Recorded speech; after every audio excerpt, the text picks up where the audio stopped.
ইলেকশনে এলাকার জনগণ তার প্রমাণ দিবে, উত্তরবঙ্গ ইসলামের পক্ষে কথা বলবে ইনশাআল্লাহ।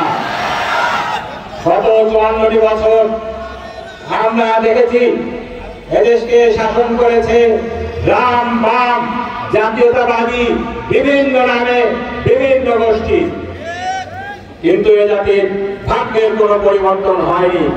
ভাগ্যের পরিবর্তন কিভাবে হবে? এই জমিনে যদি আল্লাহর আইন কায়েম না হয়, এই জমিনে যদি চাঁদাবাজি দূর না হয়, এই জমিন থেকে যদি দুর্নীতি দূর না হয়, আমাদের জাতির ভাগ্য কোনোদিন পরিবর্তন হবে না। সেজন্য আপনাদের সামনে বাংলাদেশ জামাত ইসলামী আজকে একদল সৎ এবং যোগ্য প্রার্থীকে হাজির করেছে। অধ্যাপক মিজানুর রহমান খানের মতো ভালো মানুষকে হাজির করেছে। আমরা যদি এদেরকে ভোট দিয়ে সংসদে পাঠাতে পারি, চাঁদাবাজি দুর্নীতিকে যদি আমরা লাল কার্ড দেখাতে পারি, ইনশাআল্লাহ দেশের মানুষের ভাগ্য পরিবর্তন হবে। সম্মানিত শাহজাদপুরবাসী, আপনারা জানেন গত 16টি বছর বাংলাদেশে সবচেয়ে নির্যাতিত, সবচেয়ে নিপীড়িত যে দলটি ছিল সে দলটি হলো বাংলাদেশ জামাত ইসলামী। এই বাংলাদেশ জামাত ইসলামী শুধুমাত্র নেতৃবৃন্দকে তারা হত্যা করে ক্ষান্ত হয়নি, এই জাতির 6 জন সূর্য সন্তানকে ফাঁসিতে ঝুলিয়ে হত্যা করে তারা ক্ষান্ত হয়নি। শত শত নেতা কর্মীকে তারা গুম খুন হত্যা করেছে। এর পাশাপাশি হাজারো জনশক্তিকে তারা পঙ্গু করেছে, লাখো জনশক্তিকে তারা কারান্তরীণ করেছে। কিন্তু বাংলাদেশ জামাত ইসলামী জনগণের পাশে ছিল, জনগণের পাশে সব সময় থাকবে ইনশাআল্লাহ।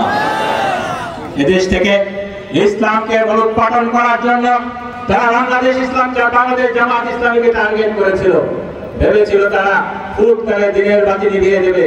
ইউরিদুনা লিইউতফিউ নূরাল্লাহি বিআফওয়াহিহিম ওয়াল্লাহু মুতিম্মু নূরিহি ওয়ালাউ কারিহাল কাফিরুন।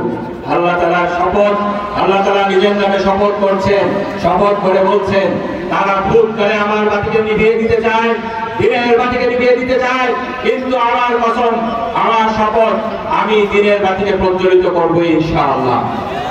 তারা যতই চেষ্টা করুক, ইসলাম নিয়ে তারা ষড়যন্ত্র করেছিল, ষড়যন্ত্র আজও চলছে, ষড়যন্ত্র ভবিষ্যতেও থাকবে।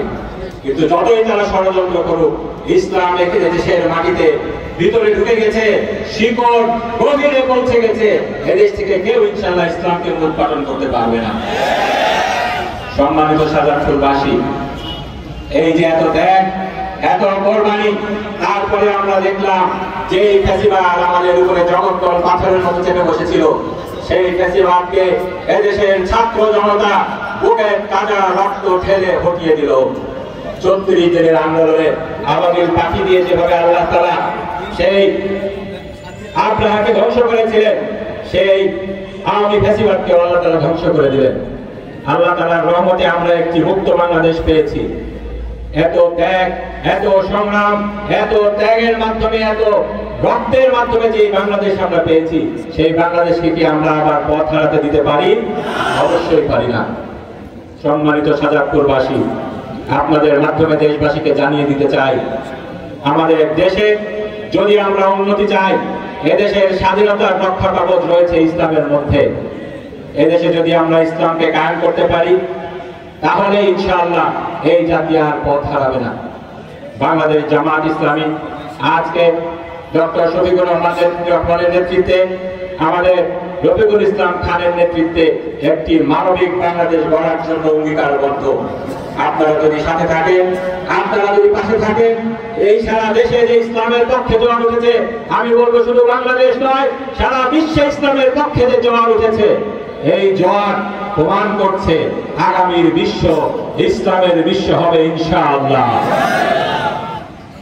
এর পাশাপাশি আমি যেটা বলতে চাই, আপনাদের প্রিয় ব্যক্তিত্ব, আপনাদের প্রিয় নেতা, উত্তরবঙ্গের গর্ব, আমার শহীদ পিতা মাওলানা মতিউর রহমান নিজামী সহ জামাত ইসলামের যে শীর্ষ নেতৃবৃন্দ ছিল, তারা কি কোনো চোর ছিল? তারা কি কোনো ডাকাত ছিল? কি অপরাধ ছিল তাদের? আল্লামা সাঈদী, গোলাম আজম সাহেব, আব্দুস সোবহান সাহেব, এদের মতো মানুষ, শহীদ মাওলানা মতিউর রহমান নিজামী, শহীদ আলী হাসান মোহাম্মদ মুজাহিদ, শহীদ আব্দুল কাদের মোল্লা, শহীদ কামারুজ্জামান, এদের কি অপরাধ ছিল? তাদের অপরাধ তো ছিল একটি। তারা কি চেয়েছিল? একটি সোনার বাংলাদেশ গড়তে চেয়েছিল। তারা কালেমার পতাকা উড্ডীন দেখতে চেয়েছিল। আল্লাহ তাআলা পরিষ্কারভাবে ঘোষণা করছেন কি অপরাধে তাদেরকে হত্যা করা হয়েছে। তাদেরকে যে হত্যা করা হলো এর ব্যথা আমাদের বুকে আছে।